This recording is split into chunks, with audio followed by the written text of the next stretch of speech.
Hello friends. हमारा जो session one था उसमें कुछ टेक्निकल एरर आ गया था, इसलिए हमें वहाँ से डिसकंटिन्यू करना पड़ा था। तो सेशन वन से ही मतलब जो पॉइंट हमारा अटका था वहीं से हम आगे कंटिन्यू कर रहे हैं अभी। सेशन वन में हमारा जो डिस्कशन था वो एक क्वेश्चन को लेकर था, that is about the direction of current. या तो हम ऐसा कहेंगे कि there are two type of current और directions we can say, one is a conventional current and another is called as electronic current, जिसके बारे में भी हो सकता है आप लोगों ने 10th स्टैंडर्ड में शायद थोड़ा सा कोई आइडिया लिया हो। यहाँ पे एक छोटा सा पॉइंट हम देखते हैं, distinguish between the conventional and electronic current, जिसके बारे में भी थोड़ा देखना है। बेसिक आइडिया क्या होता है, क्योंकि बेसिक आइडिया ये होता है कन्वेंशनल करंट, उसका मतलब ये समझा जाता है जो सालों से जो चला आ रहा है, ट्रेडिशनल। ओके, कन्वेंशनल का मतलब ऐसा आप समझिए कि बाय कन्वेंशन हमने ले लिया हुआ है। तो इसके पीछे एक छोटी सी कहानी या तो ऐसा पॉइंट समझ सकते हैं कि जब करंट के बारे में पता चला या तो इक्विपमेंट्स हमने कनेक्ट कर दिए, और तो उसके हिसाब से जैसे इलेक्ट्रिक फील्ड का डायरेक्शन था उसके हिसाब से करंट का डायरेक्शन भी हमने माना from positive end of battery to the negative. मतलब करंट जो है वो फ्लो करेगा बैटरी के पॉजिटिव एंड से नेगेटिव एंड की ओर। उसके बाद काफी सारे साइंस के अंदर डेवलपमेंट हो गए, और उसके बाद कहीं जाकर पता चला with the help of J J Thomson, जो साइंटिस्ट थे जे जे थॉमसन, उसने बताया इलेक्ट्रॉन के बारे में। मतलब वहां से ये पता चला जे जे थॉमसन के उस एक्सपेरिमेंट से कि करंट जो है वो इलेक्ट्रॉन की वजह से, इलेक्ट्रॉन के फ्लो की वजह से होता है। इलेक्ट्रॉन जो है वो नेगेटिवली चार्ज है, और इलेक्ट्रॉन अगर नेगेटिवली चार्ज है तो बैटरी के पॉजिटिव एंड की ओर ही अट्रैक्ट होना चाहिए। तो वहां से ये पता चला कि एक को हमने नाम दे दिया इलेक्ट्रॉनिक करंट और एक को हमने नाम दे दिया कन्वेंशनल करंट। तो देखिए, उसके बारे में यहाँ पे तो दिया हुआ ये है, फिर भी उसको थोड़ा सा मैं अपनी ओर से समझाता हूँ कि कैसे उसको हम आइडिया ले सकते हैं। जैसे कि अगर मान लो हमने यहाँ पे एक छोटा सा आइडिया लेने का ट्राई किया कि कोई एक सर्किट आप ले सकते हैं, मान लो हमने ये जो है ना इसको एक रेजिस्टर या ऐसा कुछ आप कह सकते हैं, यहाँ पे मान लो हमने एक बैटरी कनेक्ट कर दिया, this is a battery is positive and this is a battery is negative and, ये नेगेटिव एंड है ये पॉजिटिव एंड है। तो हम ऐसा कहते हैं कि करंट फ्लो करता है फ्रॉम पॉजिटिव टू नेगेटिव की ओर, यानी करंट है वो इस डायरेक्शन में फ्लो करेगा। अब करंट जैसे फ्लो करता है तो वैसे करंट को आई से डिनोट किया जा सकता है, बट करंट जो है वो पॉजिटिव से नेगेटिव की ओर जा रहा था। But with the help of J Thomson idea वहां से पता चला कि करंट जो है that is due to flow of electron. Electron negatively charge है और नेगेटिव चार्ज जो है वो पॉजिटिव की ओर अट्रैक्ट होगा।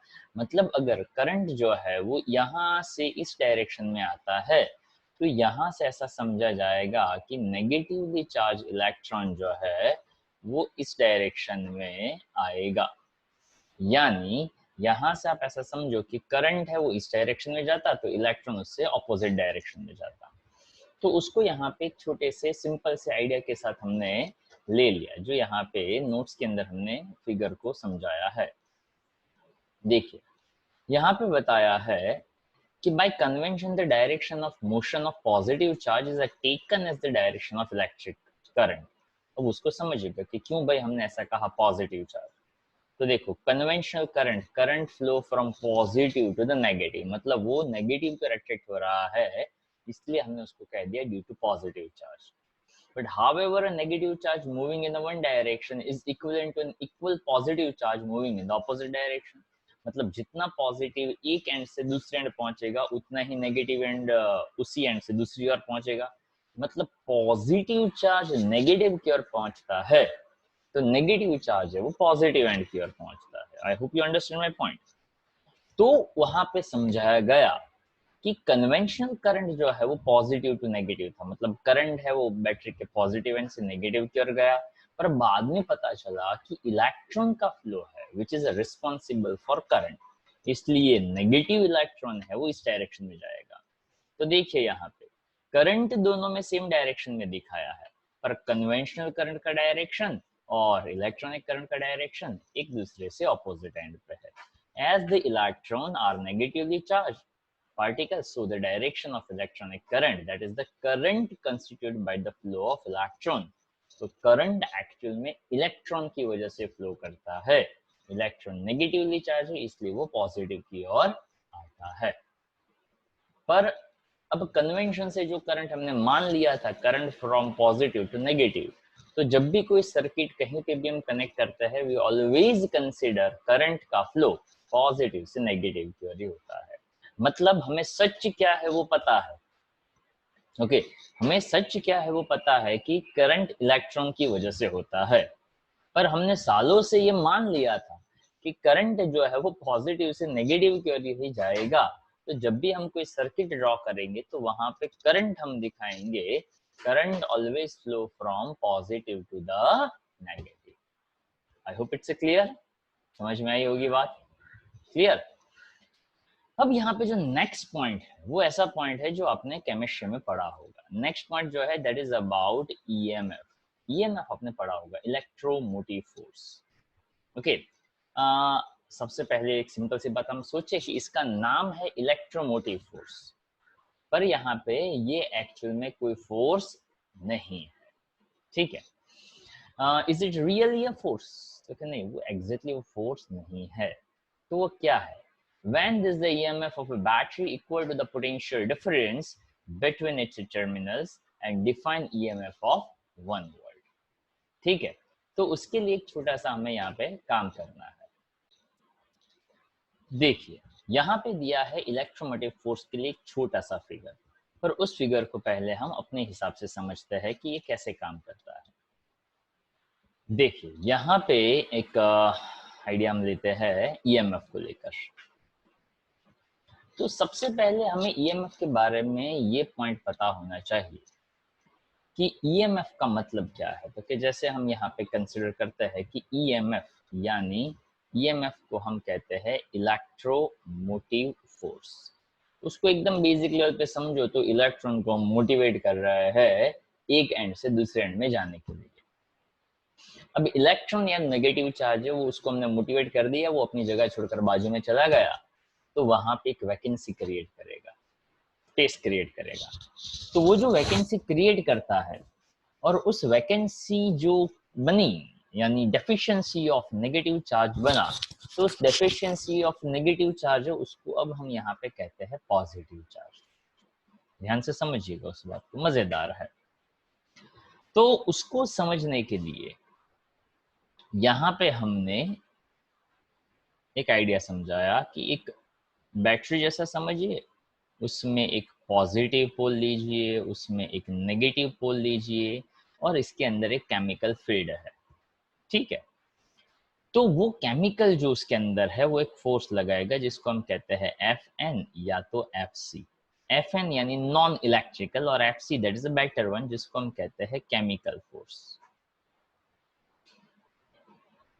केमिकल फोर्स के लिए उसका जो काम है उसको मैं शॉर्टकट में लिख रहा हूं, मतलब ध्यान से समझिएगा कि केमिकल फोर्स क्या करेगा. Negative charge towards negative pole, यानी नेगेटिव चार्ज को नेगेटिव पोल की ओर लेकर जाएगा. यानी यहाँ पे धीरे धीरे मतलब पूरे केमिकल के अंदर से ढूंढ ढूंढ कर जितने भी नेगेटिव है उसको कहाँ पे लेकर आएगा, केमिकल नेगेटिव पोल की ओर. सेम वे तो पॉजिटिव चार्ज का क्या होगा, तो positive charge towards positive pole, मतलब यहाँ पे पॉजिटिव चार्ज है वो इकट्ठा होता जाएगा इसके ऊपर. तो यहाँ पे ऐसा समझा जाएगा कि ये जो भी हुआ वो नॉन इलेक्ट्रिकल या तो केमिकल फोर्स की वजह से हुआ. Positive becomes more positive and negative becomes more negative, so that create the potential difference between them. वो ग्रेजुअली बढ़ता जाएगा. अब उस बात को समझना यहाँ पे जरूरी है कि positive becomes more positive and negative becomes more negative. उसको एक सिंपल वे से समझाता हूँ. जैसे कि मान लो मैंने कहा +2 और -2, डिफरेंस कितने का है, तो कि डिफरेंस जो है वो 4 का है. कैसे? 0 +1 +2 0 -1 -2, तो टोटल जो गैप बना वो गैप बनता है 4 का. अब धीरे धीरे ये बढ़ते बढ़ते, मान लो मैंने ऐसा कहा ये +5 और ये -5 बना, तो ये जो गैप है वो कितने का बना, 10 का मतलब पोटेंशियल जो डिफरेंस है वो डिफरेंस उन दोनों के बीच में धीरे धीरे धीरे बढ़ता गया। अब जिस टाइम पे ये केमिकल क्या कर रहा था कि केमिकल चुन चुन कर हर पॉजिटिव को पॉजिटिव की और हर नेगेटिव को नेगेटिव कर लेकर जाता है, but at the same time another force also exist जिसको मैं कहता हूं Fe, और यहाँ E से मतलब है उसका electrical force. At the same time ये फोर्स भी एग्जिस्ट करेगा। तो इलेक्ट्रिकल फोर्स क्या काम करेगा, क्योंकि इलेक्ट्रिकल फोर्स के बारे में जो हमने सिंपल सिंपल सा सुना है, electrical force that's one kind of है, वो पॉजिटिव नेगेटिव को अट्रैक्ट करेगा वैसे वाला। तो इलेक्ट्रिकल फोर्स क्या काम करेगा, तो कि इलेक्ट्रिकल फोर्स ये काम करेगा कि पॉजिटिव चार्ज को नेगेटिव पोल की ओर लेकर जाएगा और नेगेटिव चार्ज को कहां लेकर जाएगा, तो कि नेगेटिव चार्ज को पॉजिटिव पोल की ओर लेकर जाएगा। अब ये मजेदार बात बनेगी कि केमिकल क्या करेगा, पॉजिटिव को पॉजिटिव की ओर लगेगा, नेगेटिव को नेगेटिव की ओर लेकर जाएगा, पर एट द सेम टाइम वहां इलेक्ट्रिकल फोर्स भी लगता है जो क्या करता है कि जो यहाँ पे नेगेटिव के ऊपर जो नेगेटिव नेगेटिव नेगेटिव उसमें से कुछ कुछ कुछ कुछ को कहाँ लेकर जा रहा है, पॉजिटिव की ओर, और ये पॉजिटिव को कहाँ लेकर जा रहा है, नेगेटिव की ओर। अब आप सोचोगे कि इलेक्ट्रिकल सब इधर लेकर जाएगा, केमिकल सब इधर लेकर आएगा, तो ये कब तक ये इधर उधर है वो चलता रहेगा, माइग्रेशन जो है वो चार्जेस का कब तक चलता रहेगा। पर उस टाइम पे ये बात समझना बहुत जरूरी है कि जब ये दोनों फोर्स एक साथ लग रहे हैं उस टाइम पे केमिकल फोर्स ज्यादा एक्टिव फोर्स है। वो केमिकल फोर्स ज्यादा एक्टिव है, उसको आप एक प्रैक्टिकल एग्जांपल से या तो एक सिंपल आइडिया से समझने का ट्राई करिए कि मान लो मैंने ऐसा कहा कि जब ये केमिकल फोर्स काम कर रहा है तो मान लो, मानने के लिए कि 1000 नेगेटिव चार्ज को वो नेगेटिव पोल के ऊपर लेकर गया, कौन, chemical force. At the same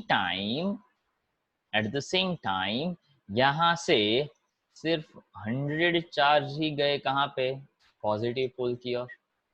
मतलब जो यहाँ पे 1000 हमने इकट्ठा किए थे उसमें से सिर्फ 100 जो है वो पॉजिटिव की ओर गए।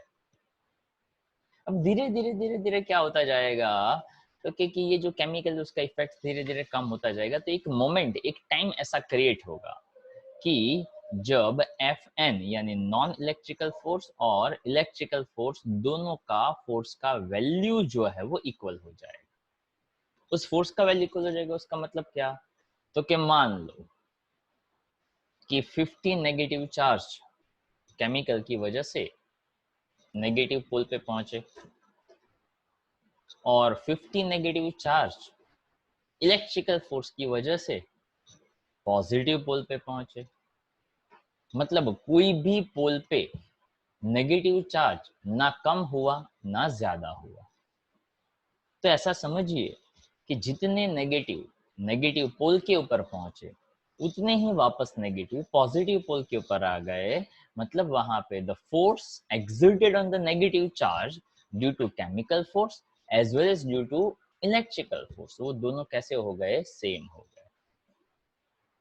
अब ये भी एक मजेदार बात है कि हमने यहाँ पे फोर्सेस लगे ऐसा हमने कहा, बट एग्जैक्टली फिनोमिना क्या हुआ, क्योंकि फिनोमिना हुआ to take charge from one place to another place. यानी मैंने तो एग्जैक्टली क्या किया, तो कि मैंने तो यहाँ पे एग्जैक्टली वर्क डन किया। किस बात का वर्क डन किया, क्योंकि work done to bring charge from one place to another place. और अगर आप सही सोच पा रहे हैं तो ये तो हुआ W/Q, यानी work done per unit charge. और work done per unit charge from the chapter 2, you know it very well, that's something like a potential। यहाँ पे उसको कहा जाता है small e, that is called as a EMF। यहाँ पे इसको EMF कहा जाता है। अब ये जो EMF हमें मिला, ध्यान से समझिएगा, बहुत मजेदार है। अब ये जो EMF मिला वो EMF क्या समझाता है कि जब ये सिचुएशन अराइज हुआ when Fn equals to Fe, मतलब हमने वहां पे वर्क डन किया तो वो जो वर्क डन हुआ उसको डिफाइन ऐसे किया जा सकता है, that's a work done to bring a negative charge, from one place to the another place, or you can say that to bring the negative charge from positive terminal to the negative terminal. Ultimately करना क्या है, ultimately करना है work done to bring a charge from one place to another place. अगर मैं ऐसा कहता हूं कि नेगेटिव चार्ज में लेकर गया कहां से कहां तक, तो नेगेटिव चार्ज में कहां से कहां लेकर आया, तो कि नेगेटिव चार्ज में लेकर आया from the positive pole to the negative pole. Okay, due to negative को नेगेटिव की ओर लेकर आना, मतलब that is due to non electrical force. और to do work to bring the negative charge from negative pole to the positive pole, that is because of electrical force। कोई भी work करना हुआ, ultimately work done per unit charge जब हुआ, जब Fn और Fe equal हुए, तब वो जो बैटरी हमने यहाँ पे लिया, वो बैटरी जो है वो एक बैलेंस कंडीशन में आया, यानी अब वहां पे केमिकल फोर्स और इलेक्ट्रिकल फोर्स दोनों का वैल्यू सेम लग रहा है। अब जैसे दोनों का वैल्यू सेम लग रहा है, मतलब अब उस बैटरी को हम सर्किट के साथ कनेक्ट कर सकते हैं। जैसे हमने इस बैटरी को सर्किट के साथ कनेक्ट किया, उसको अब समझने का ट्राई करिएगा। जैसे मैंने उसको सर्किट के साथ कनेक्ट किया तो क्या होगा, जैसे मैंने उसको सर्किट के साथ कनेक्ट किया तो एक मजेदार फिनोमिना यहाँ पे बन सकती है। देखिएगा कुछ इस तरह से कि अगर मान लो मैंने यहाँ पे एक छोटा सा आइडिया लिया लाइक दिस, कि जैसे मैंने यहाँ से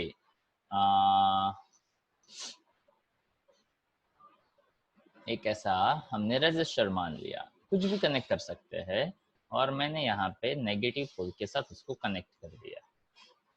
इतना समझ में आई बात?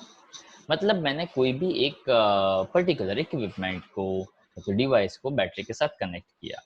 जैसे मैंने उसको डिवाइस के साथ कनेक्ट किया तो करंट जो है वो फ्लो करता है। करंट कहाँ से कहाँ फ्लो करता है, कि current will flow from the positive to the negative. अब समझिएगा, और मजेदार पॉइंट है कि current will flow from positive, मतलब करंट यहाँ से फ्लो करके यहाँ तक आएगा। करंट यहाँ से यहाँ आया, but at the same time electron कहाँ से कहाँ जाएगा, at the same time electron जो है वो इस एंड से इस एंड की ओर जाएगा। और यहाँ पे हम ऐसा समझेंगे कि इलेक्ट्रॉन यहाँ पे आया। फिगर को अच्छी तरह से देखिए और जो मैं बोल रहा हूँ उसको सुनते जाइए।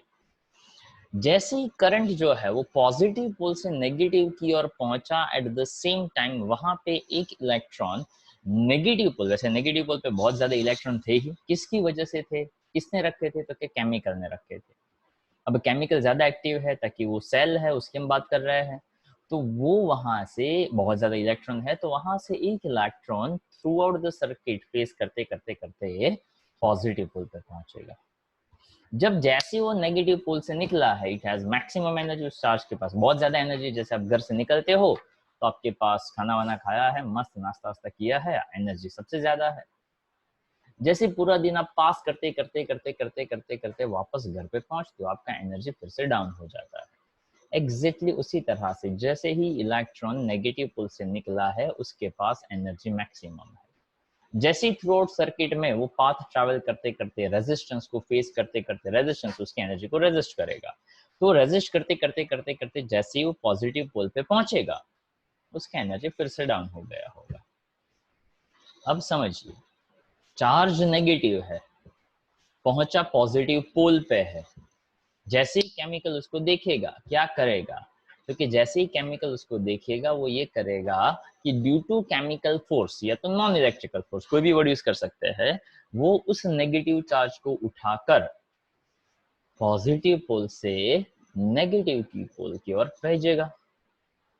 अब वो नेगेटिव इलेक्ट्रॉन जो है वो पॉजिटिव पोल से उठकर नेगेटिव की ओर जाए क्यों, क्योंकि तब वहां पे वो आइडिया दिया जाता है फिर से कि when that negative charge reach at negative pole from the positive pole, that charge gains some energy, and that energy is also known as electric potential energy। मतलब यहाँ पे वो चार्ज पॉजिटिव पोल से नेगेटिव की ओर जाए क्यों, वो वर्क डन करे क्यों, क्योंकि वो वर्क डन करेगा तो उसको वहां पे एनर्जी मिलेगा, वो वहां से पॉजिटिव पोल से लेकर नेगेटिव की ओर जाएगा, तो इसलिए डेफिनेशन ऐसा बन सकता है that work done to bring a unit negative charge from the positive pole to the negative pole with the help of this chemical force or with the help of this chemical. Okay, तो वो जो work done हुआ, that work done per unit charge, that is known as EMF. और इसीलिए ऐसा कहा जा सकता है ईएमएफ का नाम है इलेक्ट्रोमोटिव फोर्स, पर वो कोई फोर्स नहीं है, नंबर एक। नंबर दो, that we are doing work done, better you can say that is also work done per unit charge, और work done per unit charge को तो आप वोल्टेज कहते थे, तो यहाँ पे ईएमएफ जो है उसका भी यूनिट वोल्टेज ही लिया जाता है। आई hope you understand my point. Okay, नहीं समझ में आए तो थोड़ा रिवाइज करने का और अच्छी तरह से ध्यान से धीरे धीरे पढ़ने का, फिर भी समझ में ना आए तो पूछने का जरूर। ओके, पूछोगे तो ज्यादा पता चलेगा। देखो, अब यहाँ पे वन बाय वन हम पॉइंट्स को क्लियर करते जाते हैं। A battery is a device which maintains a potential difference between its two terminals A and B. जो मैंने पोल कहा, that's called the terminals. This figure shows a schematic diagram of a battery. Due to the certain chemical reactions, a force of non-electrostatic origin is exerted on the charge of the electrolyte. मतलब यहाँ पे ऐसा हम कहेंगे कि एक diagram है, उसमें ए टर्मिनल बी टर्मिनल ले लेते हैं। यहाँ पे आप देख सकते हो, एक को हमने Fn और एक को हमने Fe ऐसा नाम दिया हुआ है। Fn बोले तो नॉन इलेक्ट्रिकल और Fe बोले तो इलेक्ट्रिकल फोर्स। अब Fn और Fe जो दो हमने फोर्सेस दिए हुए हैं, तो यहाँ पे वो ऐसा समझाना चाहते हैं कि Fn की वजह से पॉजिटिव चार्ज पॉजिटिव की ओर जाएगा और नेगेटिव चार्ज नेगेटिव की ओर जाएगा। मतलब यही फिगर को अगर मैं अपने लेवल पे या तो बेहतर तरीके से अगर मैं प्रेजेंट करूँ, तो मैं ये कहना चाहूँगा कि ये जो Fn जो है वो क्या करेगा, क्योंकि Fn एक मजेदार काम करेगा कि नेगेटिव को नेगेटिव की ओर और पॉजिटिव को पॉजिटिव की ओर लेकर जाएगा। तो क्या देखो, यहाँ पे जहां Fn लिखा है ना, वहां पे हम ऐसा कह सकते हैं कि Fn पॉजिटिव को पॉजिटिव की ओर, नेगेटिव को नेगेटिव की ओर लेकर जाएगा। और Fe क्या करेगा, क्योंकि Fe ऐसा करेगा नेगेटिव को पॉजिटिव की ओर और पॉजिटिव को नेगेटिव की ओर लेकर जाएगा। दोनों ही फोर्सेस एक ही साथ एग्जिस्ट करते हैं, पर वहां पे नॉन इलेक्ट्रिकल फोर्स ज्यादा डोमिनेटिंग होता है, इसलिए उसका इफेक्ट थोड़ा ज्यादा होता है। उसका इफेक्ट ज्यादा है, मतलब ज्यादा से ज्यादा पॉजिटिव चार्ज पॉजिटिव की ओर जाएंगे, ज्यादा से ज्यादा नेगेटिव चार्ज नेगेटिव की ओर जाएंगे, और कम अमाउंट में पॉजिटिव चार्ज नेगेटिव की ओर और नेगेटिव चार्ज पॉजिटिव की ओर जाएगा। धीरे धीरे जो केमिकल है उसका इफेक्ट थोड़ा सा डाउन होता जाएगा, और बैटरी जो है वहां पे पॉजिटिव पोल पे जो पोलैरिटी है उसका पोटेंशियल है, वो धीरे धीरे पोटेंशियल डिफरेंस जो है वो दोनों के बीच का मस्त बढ़ता जाएगा। अब जैसे ही वहां पे उसने बताया, सी द नेक्स्ट लाइन, यहाँ पे ऐसा बताया, this force drives a positive charge towards the terminal A and negative charge towards terminal B, that is Fn, non electrical force.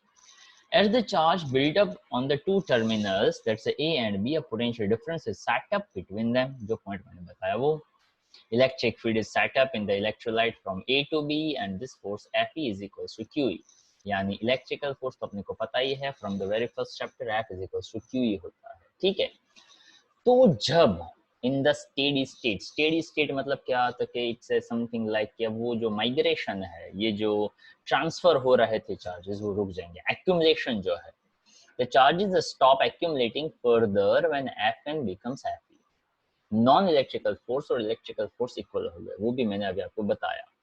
So that work done by the non-electrical force during the displacement of charge Q from B to A, अब B to A भी कह सकते हो, A to B भी कह सकते हो, one in the same thing. In short, there is a work done per unit charge जो है वो होना चाहिए। क्लियर? चलो, तो अल्टीमेटली यहाँ पे उसने ऐसा बताया, that is a work done per unit charge Fn force into displacement, that is a work done upon charge Q। अब ये जो पॉइंट यहाँ पे लिया गया है उसके साथ साथ एक दो छोटे छोटे और पॉइंट भी हम यहाँ पे समझ सकते हैं। देखिए, the quantity EMF it's a work done per unit charge, तो उसके हिसाब से आप बहुत सिंपल सा उसका आइडिया, उसका यूनिट वगैरह बता सकते हैं। Electromotive force of a source may be defined as the work done by the source is taking a unit positive charge from the lower to the higher potential. Okay, एक and से दूसरे and की ओर वो charge को हम लेकर जाएंगे। Electrical force and non-electric force becomes equal, which is equal to QE, और वहां से ही अगर मैं दोनों के साथ डिस्प्लेसमेंट मल्टीप्लाई कर देता हूँ तो Q into V, V is equal to D था, तो QV that is a work done ऐसा हो जाएगा। तो एक सेंस में हम ऐसा कह सकते हैं, यहाँ पे देखिए EMF और जो वोल्टेज बना वो दोनों का वैल्यू कैसा बनता है, सेम बनता है। क्लियर? यहाँ पे एक और आइडिया दिया हुआ है इलेक्ट्रोलाइट को लेकर, कि जब भी हम इलेक्ट्रोलाइट, यानी हम ऐसा कह सकते हैं यहाँ पे कि जब आप इलेक्ट्रोलाइट, मतलब जो आपने केमिस्ट्री में शायद पढ़ा ही होगा कि इलेक्ट्रोलाइट दैट्स ए सॉल्यूशन जहाँ पे करंट जो फ्लो करता है within the electrolyte that is due to ions, and in the electrode वहां पे जो चार्ज फ्लो करता है that is because of electrons. तो यहाँ पे ऐसा समझा जाएगा कि एक पी पोल है और एक एन पोल है, पी को पॉजिटिव एन को नेगेटिव, ऐसा आप समझ सकते हैं। तो देखिए यहाँ पे इस फिगर के अंदर करंट का फ्लो बताया है फ्रॉम P टू N, यानी यहाँ पे इलेक्ट्रॉन फ्लो करेगा, but with in the electrolyte वहां पे जो करंट फ्लो करेगा that is because of ions. Hence the EMF of a source is equal to the maximum potential difference between its terminals when it is in the open circuit। अब ये concept है वो समझ में आना चाहिए। Open circuit का मतलब क्या? क्योंकि ओपन सर्किट का मतलब होता है जब हमने कोई करंट पास नहीं किया है। अब ये कॉन्सेप्ट है ना वो थोड़ा मजेदार है, उसको फिर से हम थोड़े अपने लेवल पे समझते हैं, उसके बाद हम उसकी यहाँ पे जो डिटेल्ड आइडिया दिया है उसको मैं समझाऊंगा। देखिएगा, अब मान लो मैंने यहाँ पे अभी जो बैटरी वगैरह ड्रॉ किया था वैसा बैटरी फिर से ड्रॉ कर देता हूँ, और उसको हम यहाँ पे ऐसा समझते हैं कि अगर मान लो मैंने यहाँ पे ऐसा एक कंसिडर किया था पॉइंट कि बैटरी ले लिया, बैटरी में मैंने पोल ले लिए या तो टर्मिनल्स ले लिए, it's better, positive terminal and negative terminal, positive becomes more positive, negative becomes more negative, और इसको मैंने एक एक्सटर्नल रेजिस्टर्स के साथ कनेक्ट कर दिया। ठीक है, so current flow from positive to negative, current है वो इस डायरेक्शन में फ्लो करेगा, पर जैसे करंट इस डायरेक्शन में फ्लो करेगा हमने समझाया कि इलेक्ट्रॉन उससे अपोजिट डायरेक्शन में फ्लो करेगा, और यहाँ से इलेक्ट्रॉन है वो पॉजिटिव पोल के ऊपर डिपॉजिट होता जाएगा। पर वहां पे रहा हुआ नॉन इलेक्ट्रिकल फोर्स क्या काम करेगा, उस नेगेटिव चार्ज को उठाकर वापस यहाँ पे नेगेटिव टर्मिनल की ओर लेकर जाएगा। जैसे इलेक्ट्रॉन यहाँ से निकला है नेगेटिव टर्मिनल से, बहुत ज्यादा एनर्जी है, धीरे धीरे धीरे पाथ ट्रैवल करते करते करते करते एज पर दिस रेजिस्टेंस उसका एनर्जी डाउन होता जाएगा, और धीरे धीरे धीरे धीरे वो वापस पॉजिटिव पोल पे पहुंचेगा। तो ऐसा समझा जाता है जब इधर पहुंचे तो एनर्जी उसका जीरो होगा, पर ये तो तब हुआ जब आपने करंट पास किया। तो यहाँ पे ऐसा कहा जाता है कि जब करंट जीरो था, मतलब आप उसको कह सकते हैं open circuit condition. Okay, CKT circuit को शॉर्ट में लिखा है। ओके, तो ओपन सर्किट कंडीशन यानी करंट जीरो हो, तब ऐसा कहा जा सकता है कि जो EMF बैटरी ऑफर कर रहा था वही वोल्टेज, वही पोटेंशियल डिफरेंस उसके दो एंड के बीच में हमें मिला। आई रिपीट, जब कोई करंट फ्लो नहीं कर रहा था तो बैटरी का जितना वोल्टेज है टर्मिनल वोल्टेज, और बैटरी ने जितना EMF ऑफर किया है वो दोनों के दोनों कैसे है, सेम है। इसको एक सिंपल एग्जांपल से समझाता हूँ। मान लो मेरे पास एक सेल है, बैटरी, मेरे घर में एक क्लॉक है, क्लॉक बंद हो चुका है, सेल है तो सेल डाल देंगे, क्लॉक चालू हो जाएगा। But my concern is that कि मैं सेल तो अभी डाल दूं, पर प्रॉब्लम क्या है, तो कि जैसे ही सेल डालूंगा यार, सेल धीरे धीरे धीरे धीरे खत्म होने लगेगा, सेल डिस्चार्ज होने लगेगा। तो कोई कहेगा कि भाई सेल होता ही किसके लिए है, क्योंकि सेल होता ही है डिस्चार्ज होने के लिए। It is something like that कि मोबाइल को आपने चार्जिंग में लगा दिया, अब आप चार्जिंग से निकालो ही नहीं, क्यों? तो क्या जैसे ही चार्जिंग से निकालूंगा ना, मोबाइल है वो डिस्चार्ज होने लगेगा। तो क्या ऑफ कोर्स आप पूरा दिन थोड़ी ना चार्जर के साथ रख सकते हैं। आप चार्जिंग इसलिए करते हैं ताकि जब आप मोबाइल को कहीं बाहर लेकर जाओ तो वो आपको काम दे, ओके, अच्छी तरह से उसका फंक्शनिंग हो। And you know it very well कि जैसे पूरा दिन मोबाइल चलता रहता है, धीरे धीरे धीरे धीरे धीरे धीरे क्या होता है, तो कि धीरे धीरे धीरे वो जो है वो डाउन होता जाता है, उसका जो चार्जिंग है ना वो। अब मान लो मैंने बैटरी को फुल चार्ज किया, मोबाइल स्विच ऑफ कर दिया, ठीक है, और 3 दिन के बाद स्विच ऑन किया, तो हम ऐसा डेफिनेटली कह सकते हैं कि पहले जितना फुल चार्ज किया था उतना तो नहीं होगा, पर बहुत ज्यादा भी डिस्चार्ज नहीं हुआ होगा। आई hope you understand my example. मैंने मोबाइल को स्विच ऑफ कर दिया, इसलिए कोई बैकग्राउंड एप्लीकेशन नहीं चला और कोई काम नहीं हुआ, कोई फंक्शनिंग नहीं हुआ, तो बैटरी को डिस्चार्ज होने का कोई चांस नहीं था। फिर भी आपने स्विच ऑफ करके रखा तो थोड़ा बहुत बैटरी है, उसका थोड़ा सा आयोनाइजेशन हुआ, थोड़ा सा वो कम हो गया, पर हाँ इतना कम नहीं हुआ जिससे वो फिर से एकदम जीरो हो जाए। ओके, जैसे आपने 3 दिन के बाद स्विच ऑन किया, यू फील हैप्पी, यस आज हमारा बैटरी मजेदार चार्ज है। तो क्या हम इसके लिए चार्ज करते हैं कि 3 दिन मतलब फुल चार्ज करने के बाद फिर से स्विच ऑफ करो?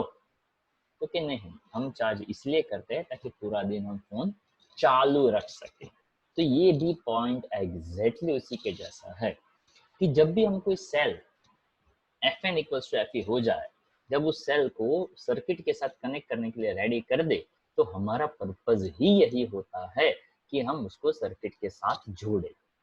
जैसे ही सर्किट के साथ जोड़ेंगे, करंट फ्लो करेगा, रेजिस्टर उसको रेजिस्ट करेगा, तो जितना ईएमएफ सेल ऑफर करता था उससे तो वो कैसा हो जाएगा, थोड़ा सा कम ही हो जाएगा। अगर कभी आपने नोटिस किया हो तो जैसे ही मोबाइल फोन को आप चार्जिंग में लगाते हैं ना, तो बैटरी में स्टेटस दिखाता है चार्जिंग, जैसे ही स्विच ऑफ करते हो ना चार्जर, चार्जिंग पॉइंट, तो वहां पे तुरंत नोटिफिकेशन चेंज होता है, वहां पे लिखा होता है डिस्चार्जिंग। मतलब क्या, क्योंकि जब आपने उसको चार्जर के साथ कनेक्ट किया हुआ था, स्विच ऑन था, तो वहां पे चार्जिंग हो रहा था। जैसे वो चार्जिंग बंद कर दिया, उसने अपना डिस्चार्जिंग काम स्टार्ट कर दिया, ठीक है।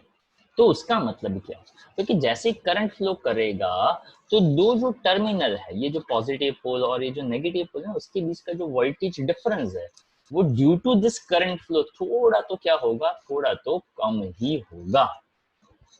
और वही चीज यहाँ पे वो समझाने का ट्राई करते हैं कि जो पोटेंशियल डिफरेंस हुआ करता था, potential difference offer bye positive and, potential difference offer by negative and, ये जो टोटल पोटेंशियल डिफरेंस ऑफर कर रहे थे, ओके, और उसमें से ऐसा कहा जा सकता है कि एक्चुअल वोल्टेज कितना बनता है, तो कि एक्चुअल वोल्टेज ऐसा बनता है कि जो ईएमएफ ऑफर हो रहा था उसमें से एज पर द करंट, और यहाँ पे जो रेजिस्टेंस लिया हुआ है वो एक्सटर्नल रेजिस्टेंस, अगर मैं ऐसा कह देता हूँ that is E R, okay, तो ई आर यानी again it's like a voltage, तो V is equal to E minus I R, जितना वैल्यू जो है वो हमें यहाँ पे बताता है हमारे टर्मिनल वोल्टेज का वैल्यू। तो ये जो V बना ना, उसको मैं यहाँ पे कह सकता हूँ टर्मिनल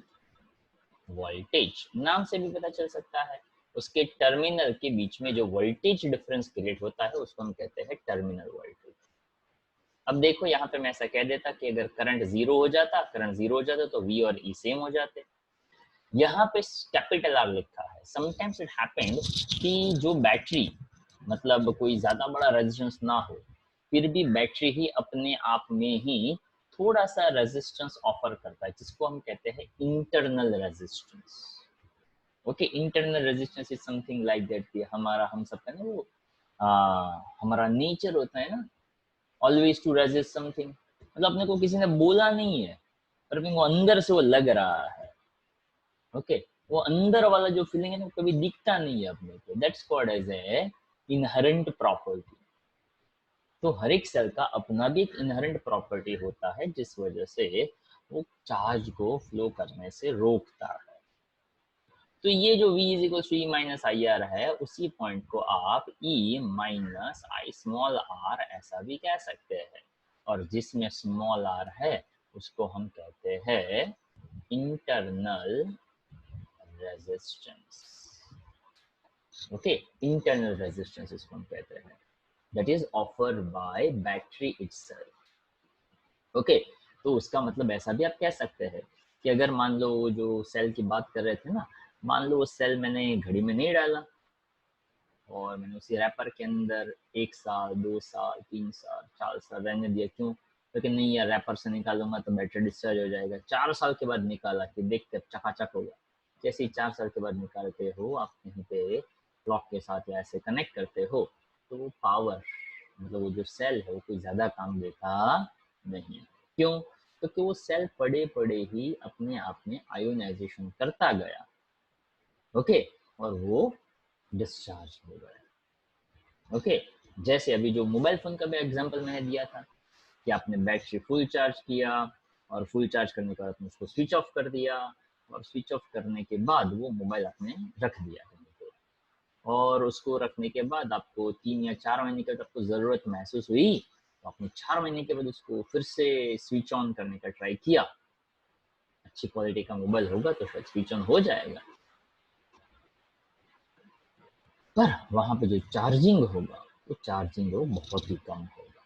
तो बैटरी जो है वो अंदर ही अंदर ओके आयोनाइजेशन होकर पड़ रहता है। Why? That ionization is because of internal resistance offered by battery itself. I hope you understand me. ठीक है, तो यहाँ पे ये जो पूरा का पूरा पॉइंट है वो आपको यहाँ से मिल सकता है। ओके, तो ये जो वाला पॉइंट है वो हमें ये पॉइंट समझाता है। When no current flow through the cell, the electrolyte has the same potential throughout. So the potential difference between the two electrodes P and N, यानी V plus V minus is equals to EMF, and obviously in that case terminal voltage is greater than 0. Work done per unit charge भी हम यहाँ पे कह सकते हैं। ठीक है, तो ये बहुत ही सिंपल सा फंडा आपको यहाँ पे मिलेगा। चलो, अब आता है हमारा पुराना किस्सा, that is called as Ohm's law and define the its unique, जो हम ऑलरेडी कर चुके हैं। तो ओम्स लॉ जो है, वैसे ओम्स लॉ को तो हम वीर लॉ ऐसा भी कहते हैं। ओके, तो ओम्स लॉ जो है वो आई थिंक आप लोगों के लिए कुछ नया नहीं है, you know it very well, आप लोगों को उसके बारे में ऑलरेडी पता ही है। तो ओम्स लॉ जो है उसके कुछ कुछ बेसिक से पॉइंट है जो हम यहाँ पे डिस्कस करेंगे। वैसे ऐसा कहा जा सकता है कि अगर मान लो कोई एक कंडक्टर हो, उस कंडक्टर को एक फिजिकल नॉर्मल कंडीशंस में अगर रखा जाए तो वहां पे ऐसा कहा जा सकता है the potential difference applied between two ends of that terminal, that potential is directly proportional to current. यानी दो एंड के बीच में हम जो पोटेंशियल डिफरेंस प्रोवाइड करते हैं वो कितना करंट फ्लो करता है उसके प्रोपोर्शन में रहता है। जैसे यहाँ पे प्रोपोर्शनलिटी हटाते हैं तो वहां पे एक कांस्टेंट लेते हैं रेजिस्टर। अगर मान लो मैं इसको ऐसे कहता हूं कि current flowing through any two terminals, या तो current passing through any conductor that I is directly proportional to the potential difference provided between two ends of that terminal.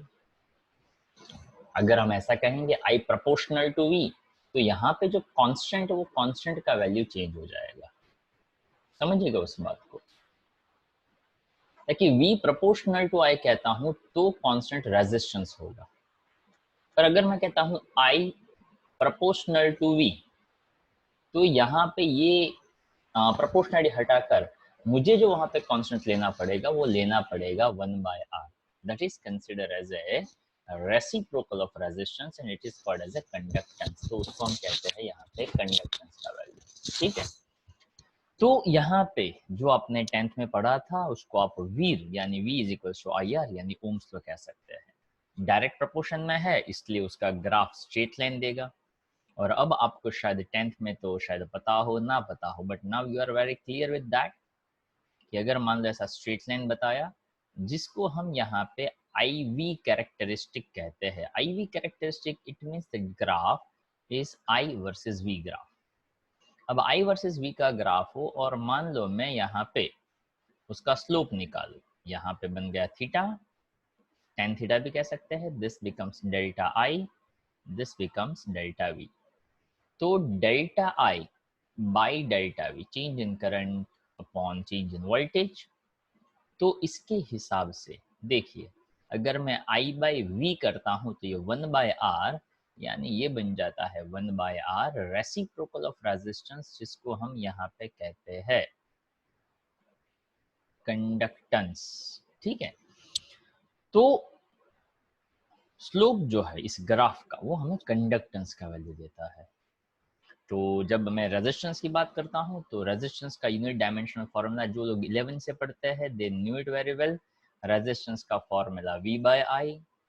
और अब आप वैसे 11th में शायद आपने याद रख लिया होगा, पर अब तो क्लैरिटी होगा, potential is equal to work done per unit charge.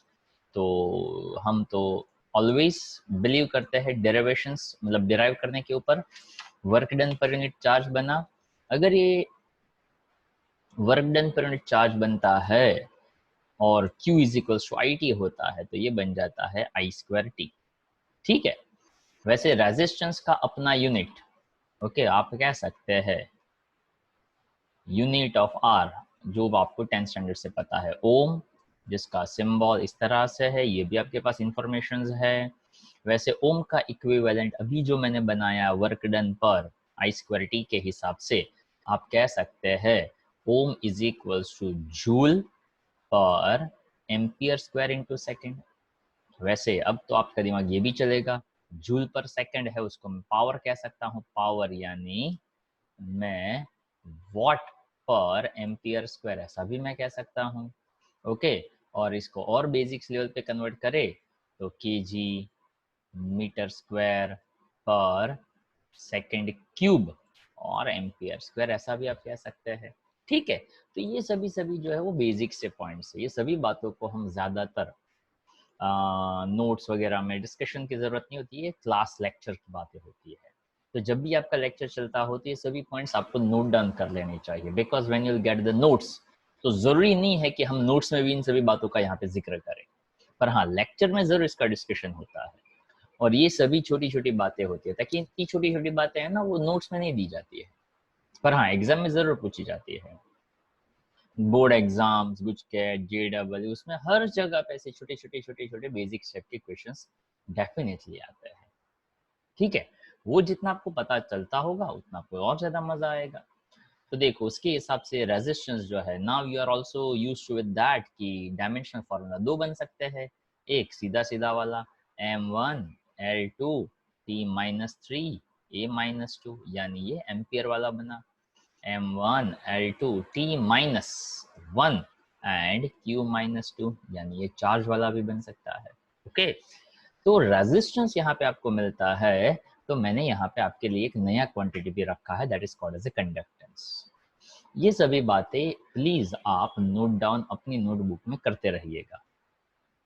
Reciprocal of resistance that is called as a conductance, और कंडक्टेंस का सिंबल G है, ओके याद रखिएगा। कंडक्टेंस तो इसके हिसाब से G का वैल्यू I/V हो गया, यानी सब कुछ उल्टा यहाँ पे हो जाएगा। एक मजेदार बात ये भी है कि रेजिस्टेंस का उल्टा कंडक्टेंस है। रेजिस्टेंस का यूनिट OHM ओम है, तो यहाँ पे इसका जो यूनिट है, यूनिट ऑफ कंडक्टेंस, ओम का उल्टा यानी MHO, मोह, ऐसा भी कहा जा सकता है और सिंबल भी उल्टा है। इसके हिसाब से जैसे यहाँ पे लिखा है ampere square second upon joule, और ये सभी बातें मैं यहाँ पे रिपीट नहीं कर रहा हूँ, पर सीधा मैं डायमेंशनल फॉर्मूला G जो है उसका यहाँ पे लिख देता हूँ। अब ये जो G है वो कंडक्टेंस वाला G है, डोंट गेट कंफ्यूज कि वो ग्रेविटेशन में भी G था, पर भाई जब हम पूछते हैं तो वहाँ पे क्लैरिटी के साथ बताता है कि कंडक्टेंस का ही कैपिटल G यहाँ पे लेना है। Okay, sometimes they not mention that symbol, they directly ask the dimensional formula of conductance only. तो डायमेंशनल फॉर्मूला ऑफ कंडक्टेंस, उसका यूनिट वो ऐसा भी कोई भी टाइप की यूनिट से वो हो सकते हैं। डायमेंशनल फॉर्मूला बन जाएगा M-1 L-2 T3 and A2, और इसके हिसाब से आप चार्ज वाला डायमेंशनल फॉर्मूला भी आप बना सकते हैं। आई होप इतना क्लियर। अब ये पूरा का पूरा जो है वो हमने यहाँ पे जो आपका नेक्स्ट क्वेश्चन है वहां पे दिया हुआ है, देख लीजिए। यहाँ पे दिया हुआ है द करंट फ्लोइंग, जैसे मैंने कहा था ना कि जो स्टेटमेंट है और उसके हिसाब से जो मैथमेटिकल फॉर्म बनेगा वो कैसे कॉन्ट्राडिक्ट करेगा। देखिए, the current flowing through a conductor is proportional to the potential difference applied across its ends and definitely provided the temperature and the other physical conditions remains unchanged।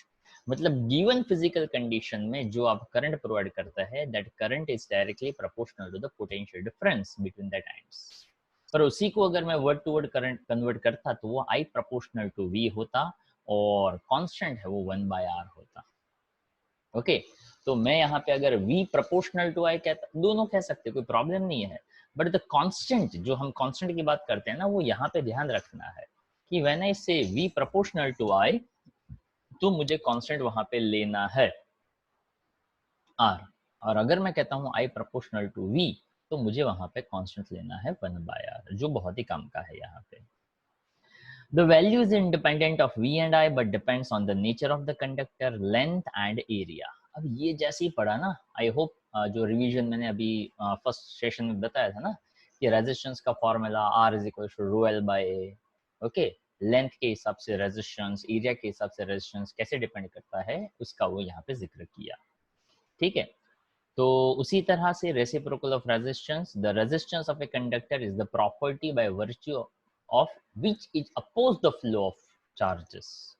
जैसा नाम वैसा काम, resistance क्या करेगा, रेजिस्ट करेगा। किसको रेजिस्ट करेगा, तो कि चार्जेस को रेजिस्ट करेगा। ओके, तो यहाँ पे उसने बताया कि that V by I ratio remains constant.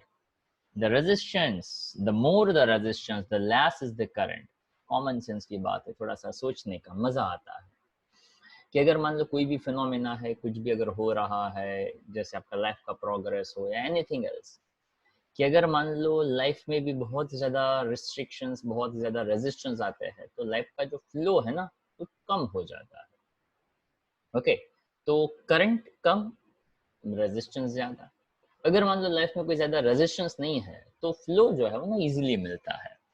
तो करंट ज़्यादा तब होगा जब रेजिस्टेंस कम होंगे, because that's an inverse relation.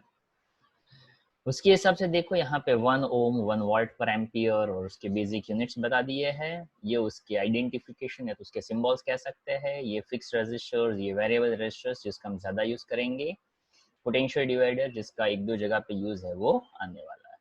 ठीक है, तो आज का जो लेक्चर है वो हम यहाँ पे तक रखते हैं, और ये जो 6 क्वेश्चन है that is about the differences between the electromotive force and potential difference. इसका नोट्स जो है वो मैं आपको सेंड कर दूंगा। आपका होमवर्क रहेगा 1 to 6 questions, right it twice. Okay, और आपको सबमिट कर देना है अपना होमवर्क। ठीक है, होमवर्क करते रहिएगा तो ही ये चैप्टर आपके हाथ में रहेगा। चैप्टर 1 और चैप्टर 2, ओके, उसकी अच्छी प्रिपरेशन के बाद चैप्टर 3 में भी आपको बहुत ज़्यादा मज़ा है वो आ सकता है। ठीक है, तो अब आपको रेगुलर लेक्चर है वो मिलते रहेंगे। अभी हम यहाँ तक रखते हैं। ओके, काम करते रहिएगा, कुछ डाउट हो तो पूछते रहिएगा। ओके, बाकी एंजॉय।